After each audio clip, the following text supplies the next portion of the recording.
জানেন কি 25শে ডিসেম্বর কি? আপনারা বলবেন বড়দিন, কিন্তু হিন্দুরা এই দিনে করে তুলসী পুজো। শুনতে অবাক লাগলেও অনেকেই এই বিষয়টি জানেন না। তবে চলুন আজ বলি 25শে ডিসেম্বর কি উপলক্ষে পালন করা হয় তুলসী পূজন দিবস। তবে বলবো, ভিডিওটি শুরু করার আগে চ্যানেলটিকে সাবস্ক্রাইব করে পাশে থাকুন। যারা শর্টসে ভিডিও দেখছেন তারা বড়তে ভিডিও দেখুন, ভিডিওটি দেওয়া আছে। কমেন্টে লিখবেন জয় মা তুলসী। হিন্দু ধর্মে তুলসী কেবল একটি সামান্য গাছ নয়, বরং তাকে মা হিসেবে গণ্য করা হয়। হিন্দু ধর্মের বিশ্বাস অনুযায়ী জগতের পালনকর্তা ভগবান শ্রীহরি বিষ্ণুর অত্যন্ত প্রিয় হওয়ায় তুলসীকে হরিপ্রিয়াও বলা হয়। পৌরাণিক কাহিনী অনুসারে রাক্ষস বংশের কন্যা বৃন্দা ছিলেন বিষ্ণু ভক্ত। তার বিয়ে হয়েছিল জলন্ধর নামে এক রাক্ষসের সঙ্গে। স্বামী যুদ্ধে গেলে তিনি ঈশ্বর আরাধনা করতেন। জলন্ধরকে পরাস্ত করতে সমস্ত দেবতারা দ্বারস্থ হয়েছিলেন ভগবান বিষ্ণুর। এরপরে ভগবান বিষ্ণু জলন্ধরের রূপ ধারণ করে নষ্ট করেন বৃন্দার পতিব্রত ধর্ম। যুদ্ধে মৃত্যু হয়েছিল জলন্ধরের। সমস্ত ছল জানার পরে বিষ্ণুকে অভিশাপ দিয়েছিলেন বৃন্দা। তখনই নারায়ণ শিলা বা শালগ্রাম শিলায় পরিণত হয়েছিলেন ভগবান বিষ্ণু। দেবী লক্ষ্মী বৃন্দার শরণাপন্ন হলে বৃন্দা সেই শাপ প্রত্যাহার করেন। তবে শেষ নিঃশ্বাস ত্যাগ করেন বৃন্দা।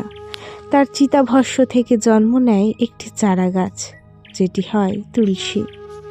এরপর ভগবান বিষ্ণু নিজের একটি রূপকে পাথরে বা শালগ্রাম শিলায় পরিণত করেন, এবং তাই বলা হয় তুলসী ছাড়া বিষ্ণুর প্রসাদ অসমাপ্ত। ভগবান বিষ্ণুরই অন্য অবতার কৃষ্ণ, রাম, তাই তাদের প্রসাদেও থাকে তুলসী, সেই সঙ্গে থাকে চন্দন।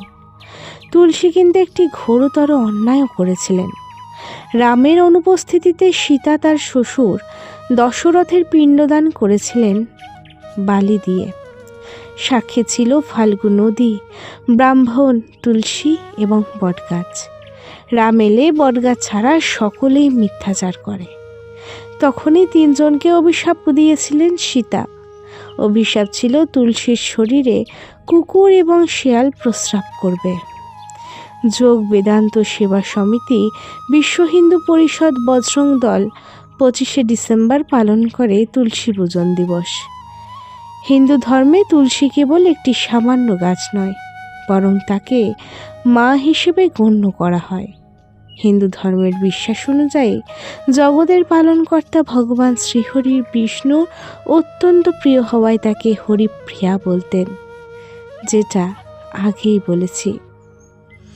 তবে কিভাবে পালিত হয় এই তুলসী পূজন দিবসটি?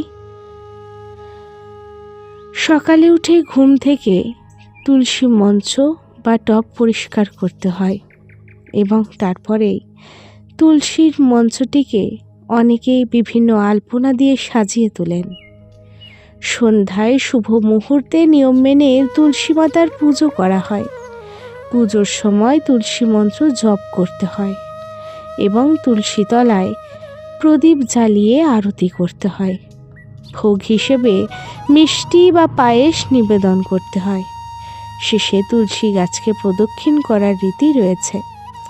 তবে জানলেন তো কেন বা কী জন্য, কোন কারণে তুলসী পূজন দিবস পালন করা হয়, কেন এটি হয়ে আসছে? তবে আজ এই পর্যন্তই। ভিডিওটি ভালো লাগলে অবশ্যই চ্যানেলটিকে সাবস্ক্রাইব করে পাশে থাকবেন। এরকম আরও নতুন নতুন তথ্যমূলক ভিডিও আপনাদের জন্য নিয়ে আসব। ভিডিওগুলি কেমন লাগছে জানাতে ভুলবেন না। বন্ধু বান্ধব আত্মীয় স্বজনের সাথে শেয়ার করে দিন। জয় মা তুলসী।